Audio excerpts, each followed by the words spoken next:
রাস্তা যদি নষ্ট হয় আমি ঠিক করে দেব। তুমি এতদিন রাস্তাটা করলো না কিন্তু তুমি এত রাস্তাটা করলো না, আমার কোনো প্রয়োজন নাই তো। তোমার প্রয়োজন নাই? না, রাস্তাটা দিয়ে তো সবাই মিললে হাঁটে, গ্রামবাসী হাঁটে, তুমি রাস্তাটা লেখি আমার প্রয়োজন হলে তুমি আমার জিজ্ঞাসা করছো নি।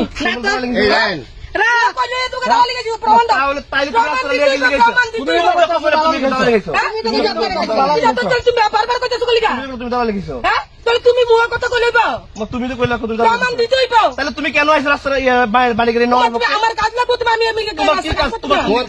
আমার এরিয়া তো, তোমার এরিয়া এটা আমার এরিয়া তো। শোনো, তোমার এরিয়া তো অধিকদার রাস্তা আছে, এই রাস্তাটা নষ্ট না করে কে লিগা তো আমার এরিয়া তো আমার কাজ লাগবে, আমি কাজ করাইতাম না। শোনো, এমন কোন রাইট আছে যে এই রাস্তাটা নিতে হবে তোমার? আর এত পয়সা রাস্তা যদি নষ্ট হয় আমি ঠিক করে দেব। তুমি এতদিন রাস্তাটা করলো না কিন্তু তুমি এত রাস্তাটা করলো না, আমার কোনো প্রয়োজন নাই তো। তোমার প্রয়োজন নাই? না, রাস্তাটা দিয়ে তো সবাই মিললে হাঁটে, গ্রামবাসী হাঁটে, তুমি রাস্তাটা লেখি আমার প্রয়োজন হলে আমি 100 বার করব। ওই শোনো, তুমি কথা কই, সবসময় দালালি খায়া কোনদিন এসব কাজ করবা না। তোমার মতো দালালি আমরা কোনদিন এসব কাজ করবা না। তোমরা দালালি গাইছো, তোমরা গাইছো দালালি, যে রাস্তা করছো মানে কথা কইলে কথা পারবো। রাস্তাটা তোমরা যে রাস্তা করছো, রাস্তা 2 দিনে আইনা থাকে না। তোমার নাম কেন আইছো? রাস্তা 2 দিনে ভাঙছে, কে কইছে? তুমি জানো না, 2 দিন ভাঙছে, তোমার দেখা এই যে রাস্তা ভাঙছে, কে ভাঙছে?